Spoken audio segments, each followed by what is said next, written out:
Hello నేను మిస్సెస్రావు. Olive Ridley ఇవి special తాబేళ్లు. ఈ తాబేళ్లు సంవత్సరంలో జనవరి, ఫిబ్రవరి, మార్చి, ఏప్రిల్ ఈ 4 నెలలు మాత్రమే కృష్ణా తీరానికి వస్తాయి. కృష్ణా తీరంలో కృష్ణాకి సంబంధించిన జిల్లాకి తీరం ఉంది, సముద్ర తీరం. ఈ సముద్ర తీరానికి వచ్చి సేద తీరుతాయి. సేద తీరతో పాటు అవి గుడ్లు పెడతాయి.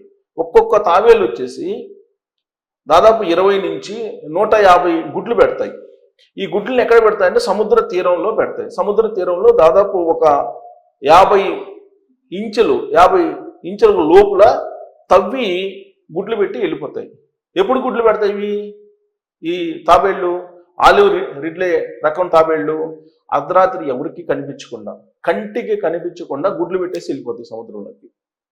సో ఈ సంతతిని మరింత ఉత్పత్తి చేయడానికి అటవీ శాఖ దీన్ని పగడ్బందీగా ఏర్పాట్లు చేసింది. దీనికి సంబంధించి ఇదంతా కూడా కృష్ణా జిల్లా అవనిగడ్డ సముద్ర తీరంలో, అవనిగడ్డ దగ్గర ఉన్నటువంటి సమీపంలో ఉన్నటువంటి సముద్ర తీరంలో వీటిని చూడొచ్చు. అక్కడ అటవీ శాఖ, ఈ పశు సముద్ర శాఖ ఇవన్నీ కూడా కలిసి సంయుక్తంగా అక్కడ కొన్ని రకాల జాగ్రత్తలు తీసుకుంటున్నారు. కొన్ని వేలు, దాదాపు 70 నుంచి 80 వేలు గుడ్లు ఈ తాబేళ్లు పెడతాయంట.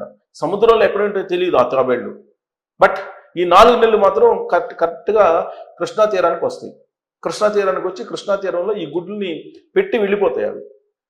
కానీ ఆ గుడ్లు ఉంటే కనుక యాక్చువల్గా తాబేళ్ళు గుడ్లు పెట్టిన తర్వాత పొదుగుతుంది. అంటే పొదగడం అంటే కోడి పెట్టలాగా పొదగదు.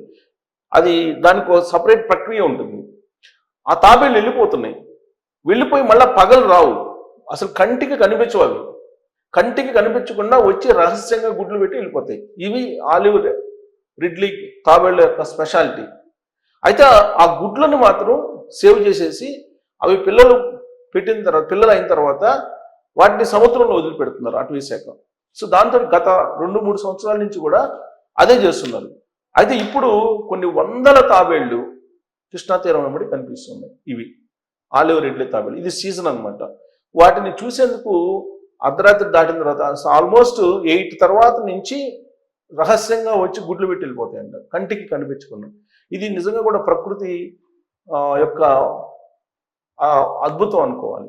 ప్రకృతి అద్భుతం కింద మనం తీసుకోవాల్సింది. ఎందుకంటే ఆ విధంగా సీజన్లోనే వచ్చి ఎక్కడెక్కడి నుంచో వస్తాయండి సముద్రంలో. సముద్రం అంటే చాలా అసలు ఎక్కడెక్కడో ఉంటాయి. బట్ కృష్ణా తీరానికి వచ్చి మాత్రమే ఈ గుడ్లు పెడతాయి. మరి ఆ ప్రాంతానికి ఆ ఆలివ్ రిడ్లీ తాబేళ్లికి ఉన్నటువంటి సంబంధం ఏంటి అనే దాని మీద కూడా రీసెర్చ్ చేస్తున్నారు. సముద్రం అసలు అంతులేని తీరం ఉంది సముద్రానికి. కానీ అవనిగడ్డలోనే వచ్చి అవనిగడ్డ ప్రాంతంలోనే ఈ ఆలివ్ రిడ్లీ అనేటువంటి తాబేళ్ల రకం గుడ్లు పెట్టడం, ఆ సంతతి అక్కడ పెరగడం, దాని వల్ల సముద్రంలో ఆ సంతతిని ప్రొడ్యూస్ చేయటం, ఇవన్నీ చూస్తుంటే ప్రకృతి అంతుబట్టనటువంటి అద్భుతాలను మనకు చూపిస్తుందని చెప్పి అనుకోవచ్చు. దీని మీద మీరు కామెంట్ చేయొచ్చు. Thank you.